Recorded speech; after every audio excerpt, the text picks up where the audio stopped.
Oh man, it just does not get more special than this. You know why? Not only is this one of the bikes that I've been looking forward to riding for a very, very long time, but this is also the 2020 version, which is completely revamped.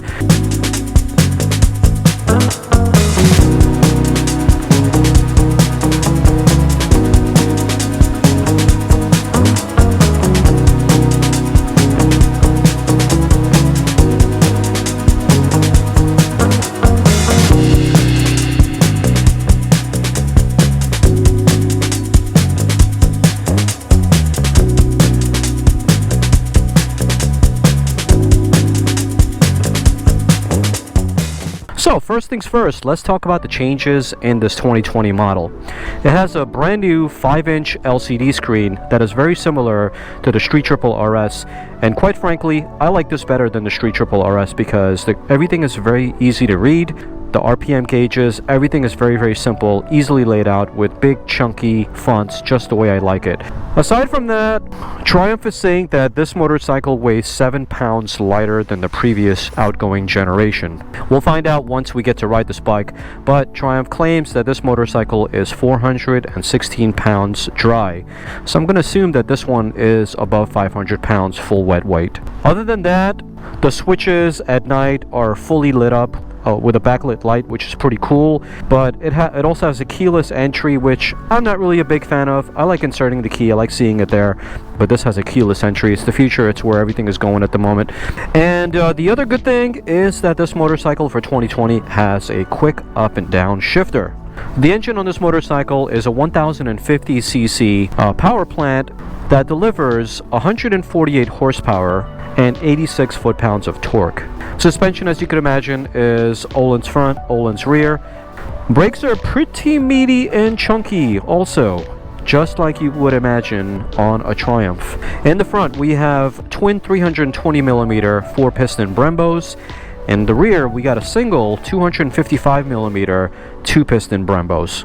Tires in the front are 120, and tires in the rear are a 190 Diablo Super Corsas.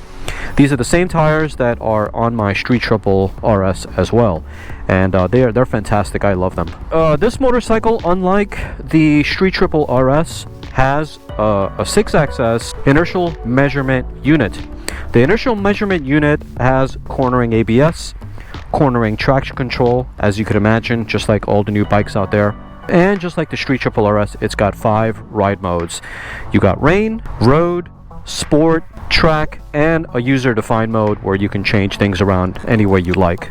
Otherwise, it's got dual arrow exhausts on both sides, and I can't wait to get on this thing and ride it. So, without further ado, I think now it's time for us to get on this bike and take her for a spin and see what she's like. A little longer than a few minutes later. Really curious to find out how much of a difference this makes compared to my Street Triple. Man, it sounds good. Oh man, I'm already loving the instrument cluster on this thing. It's so basic, not all that complicated. So right now, it looks like I'm in road mode. So we're going to ride in this mode for a little while, then we're going to switch it up into sport mode and see what that's like. But I'm assuming that between road mode and sport mode, there's not that much difference except for a throttle response. The sound of this motorcycle is a bit more throaty, and I think it has to do with those arrow exhausts. They do make a huge difference. So we're getting on the highway now. Let's see what the highway rideability of this bike is like. One thing I do want to point out is that with the Street Triple RS, they've done it correctly. And I just wish that my Street Triple had this option, but it doesn't. This motorcycle has cruise control, and I don't really know how to set it. Oh, there it is. So there we go. Cruise control all set up. So you push it down once to enable it, and then push it down a second time to set the cruise control. But there's a lot of traffic and it will get very dangerous very quickly. But for demonstration purposes, I had to show it to you. As you can imagine, riding a naked motorcycle, there's a fair bit of wind. But the good news is that most of the wind is hitting your body, not necessarily your helmet. On the MT-10 that I rode, most of it was on my helmet, and I found that to be very, very annoying. Did not like that one bit. But granted, I'm also riding over 80 miles an hour, and the sweet spot for any naked motorcycle is somewhere around 70-75 miles an hour. That's where it's pretty comfortable, I think. But I'm in 6th gear right now at 6,000 RPM. If I give this thing the full beans, it is in stratospheric speeds. I'd love to take this bike on the track one day, but for now, we'll wait until we get off the highway, until we talk a little bit more about the speed and the handling and everything else.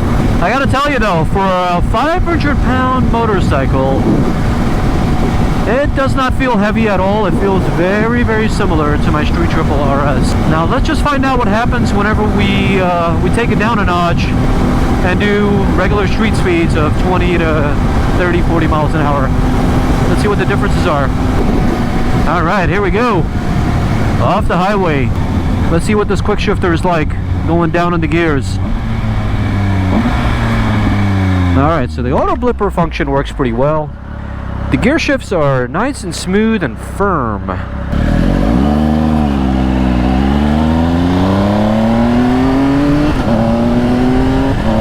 So one thing to point out is that between 1st and 2nd gear, a little bit rough, just a tad. It's nothing that upsets the suspension, the chassis. I thought I'd point that out. Not a criticism, anything like that. It's not as harsh as the KTM 890 Duke that I rode, and definitely not as harsh as my old F900R, but just a tad harsh from 1st to 2nd.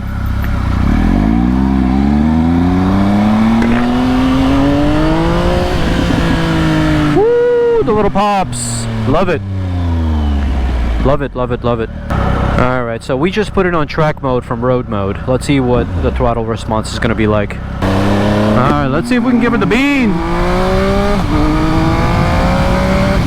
Oh yeah. Oh yeah. Fast. This thing is quick. Now, as a comparison, my Street Triple comes with 121 horsepower, but it makes a big difference. It definitely has a lot more download torque. You can feel it. Very much reminds me of my Street Triple. If the paint wasn't white and it was silver, I wouldn't realize I'm in a Speed Triple. Really not that much different, to be honest with you. Even handles the same. This is a wonderful time in history, my boys. Let me explain. We have so many amazing motorcycles to choose from. Just in 2020 alone, I've ridden about 25 to 30 different motorcycles. And I gotta say, I haven't really been disappointed. I haven't gone into a test ride as of yet and said to myself, man, I really wasted my time and I wish I didn't ride that bike. We have a lot of good bikes in today's motorcycle environment. Things have just gotten so much better electronically. Everything has just become so advanced in today's two-wheel environment.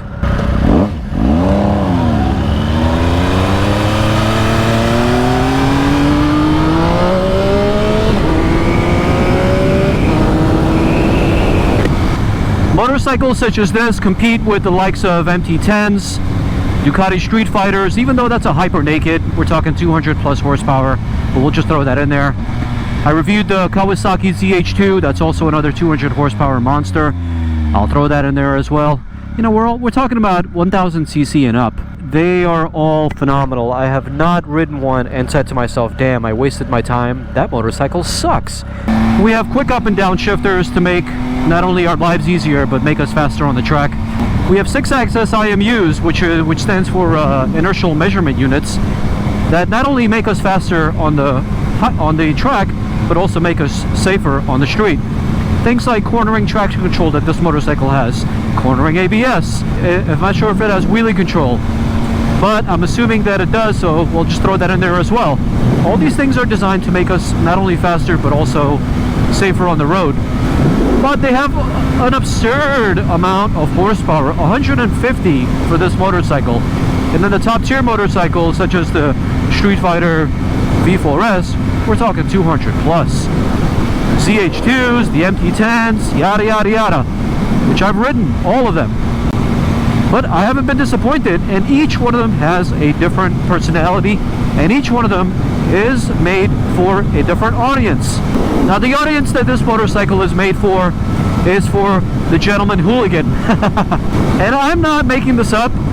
If you go to Triumph's website and you read what they say on the front page, they call this the gentleman's hooligan's bike. And I absolutely believe it. Because if you remember watching my 890 Duke video compared to the Street Triple video, I felt exactly the same way. Both are hooligan bikes. Anytime you dabble with a naked motorcycle, there's a fair bit of hooligan inside of you that makes you want one, because you love that down low torque. You love to come out of the corners popping wheelies. I've yet to learn that, so I'm not officially a hooligan until I learn how to pop a wheelie. But don't worry, I got plans to learn it, so I'll join you guys in the ranks pretty soon. But that being said, this is a proper hooligan bike, but it's meant for a gentleman. Because if you look at this motorcycle, and if you sit down on it, and you ride it around, you get to realize that this motorcycle has top tier components such as Öhlins everywhere, Brembo everywhere. You got a beautiful LCD dash that has amazing graphics. All the components feel good. Nothing feels plasticky. The tank is metal or aluminum. I'm not exactly sure what it is. Everything feels great, just like my Street Triple RS. The seat is very sturdy, very comfortable to sit on. Whenever I bought my Street Triple RS, and I can compare this as well to this motorcycle because I'm assuming that it's the same exact seat. I actually rode that motorcycle from LA, which was 3 hours to go from LA back to San Diego. And when I got back, I didn't feel like I didn't have a sore bum at all. For a motorcycle like this, considering that it's a naked motorcycle, most of us, just like myself included, would ride this probably mostly on the street, and then once in a while take it on the track. It's not exactly a Yamaha R6 or an R1, or in Triumph's case, a Daytona, which I've yet to ride. Wait a minute, no, I've ridden a Daytona before, but I'm looking forward to riding the 2020 model, the one with the all carbon fiber body. So if you or anyone that you know has one and is willing to lend it to me for a review, write down in the comments down below, contact me on Instagram, or go to my about section and shoot me an email. So I've been riding this motorcycle for about a good half hour on the street, and now I think it's time for us to talk a little bit about the street mannerisms. So, being that Triumph calls this the gentleman's hooligan's bike, road mannerisms for this motorcycle are perfect because the throttle response is not choppy at all. It's not on and off. The mode that I'm on right now is the sport mode, and I think for the road we're going to kick it back onto street mode just so I can describe to you what it would be like on a day-to-day basis. There we go. Now it's in road mode. Feels pretty good. Similar to my Street Triple RS. I mean, what else can you expect with a motorcycle that has been fairly updated for 2020, right? Doesn't feel heavy whenever you're moving side to side. For comparison's sake, the MT-10 that I just got off of, now that felt pretty heavy compared to this. The stock exhaust sounds fairly good. I'm not sure if it has baffles or not, but I would remove them ASAP. Haven't really checked yet. As far as the instrument cluster is concerned, I already complimented it, but let's talk a little bit about it. On the left hand side, you have a gas gauge, which is phenomenal. Big, bold on the left hand side, and you can see how much gas that's remaining. Right now I got 3/4 remaining. I don't have to squint to look at it. I don't have to look down on it in order to see it. I don't like my Street Triple RS's gauge cluster. I do like this way better. Top right hand side, you have your gear indicator. Right now I'm in 3rd gear, and it's in a big circle, and I can see that it's in 3rd gear. I don't have to look for it anywhere. RPM gauge is pretty readable as well. It's in a circle format. I'm in 3000 RPM right now, and this motorcycle, according to what it's showing me, can go all the way up to 11,250 RPM. But it says that it can go all the way to 14. I'm not sure if that's there just for show, or the motorcycle has to have some kind of a service in order to unlock that. If you guys know anything about that, write down in the comment section and let me know. Aside from that, I don't have to look too far to find how many miles are on the motorcycle. Bottom right hand side, 401, and then of course it's got the date. So overall, Very legible and very easy to understand. Prominent location for all the important things that you need to look for. One thing I'm surprised about, if they're going to include cruise control, why not just include heated grips at the same time? I mean, how much more could it actually be? Or is that something that Triumph wants you to spend additional money on? If you know anything about that, write down in the comments description down below. Let me know if Triumph is nickel and diming you for heated grips or not.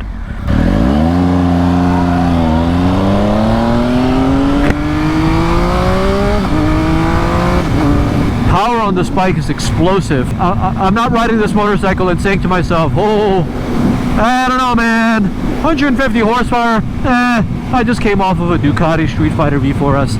I don't even know if this has enough horsepower for me. Nope, I don't feel like that at all. Alright, let's go in here and give you my final thoughts of what I think of this bike. Alright, this looks like a good spot. Alright, check this place out.